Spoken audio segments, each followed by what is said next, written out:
Number of Republican women sworn into the 117th Congress. One of the members of this historic group of women, Florida Congresswoman Kat Cammack, joins us live. Good morning. Thank you for being here. Absolutely. Good morning to you guys. So you are the youngest woman in the GOP in the House of Representatives. Tell me what that feels like and also what perspective you think that can bring.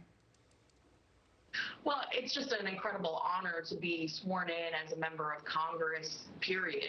But to hold the title of the youngest Republican woman in the country, it bears an additional responsibility and burden. And I tell people all the time, I only want this title for 2 more years. My job for the next 2 years, in addition to my constitutional duties as a legislator, is to go out and find my replacement.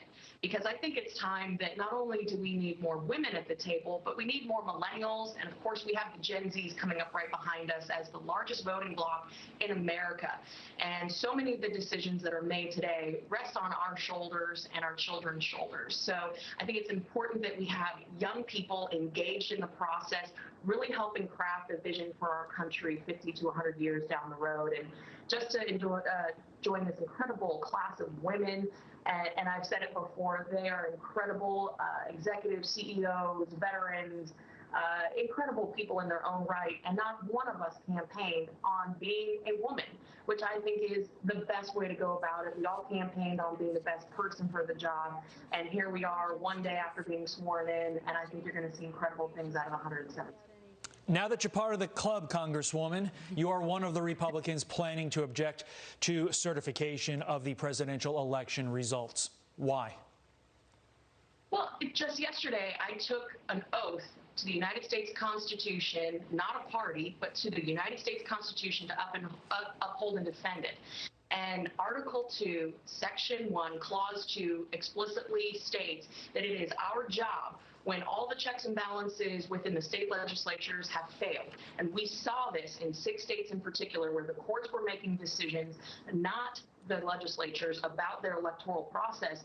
When that has failed, we have to step in. There are too many election irregularities that have occurred across the country to allow this to go by without any objection.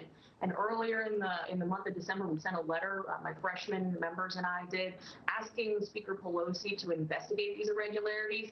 Those calls for investigations have gone unheeded. So we are now taking our job as legislators to uphold the Constitution very seriously by objecting on the 6th. Is this more symbolic, or do you see this going somewhere? I personally dislike doing anything for the sake of making a point or a political statement. That's not what this is.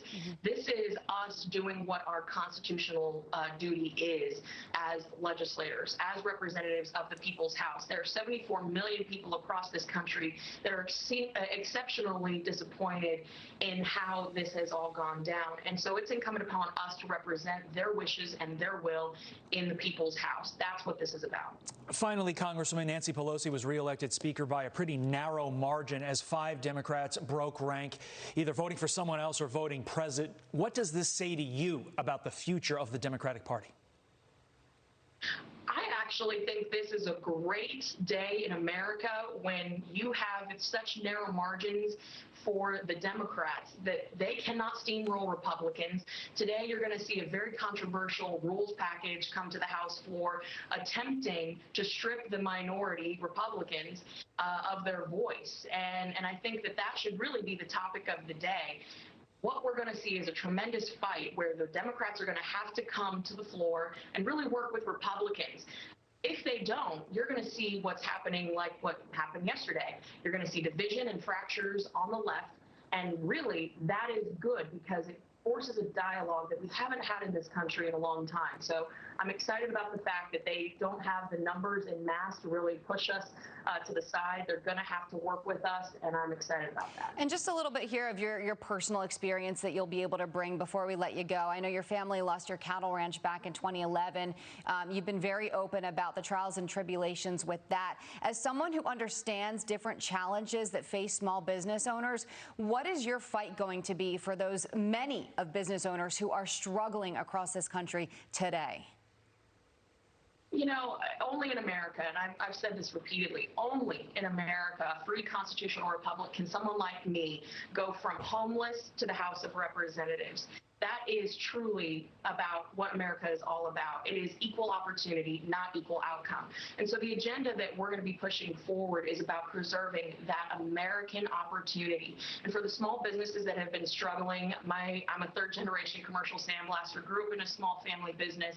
I 100% understand the struggles that they're going through right now. And I can't tell you the number of comments, messages, phone calls, text messages I get on a daily basis from folks in my district that are really struggling. So we're going to be focused aggressively supporting an economic opportunity agenda that supports small businesses, gets our country back up and running, not shutting us down and more lockdowns. That's the wrong approach as we recover from this economic and pandemic travesty. Right. So we're going to be working on that in the 117th, so stay tuned. Yeah, well, Congresswoman, you have a busy day and a busy week ahead of you. Don't be a stranger. Come back. Let us know how it's going there. Congresswoman Kat Cammack, we appreciate your time. Have fun today. Thank you. And now to this story.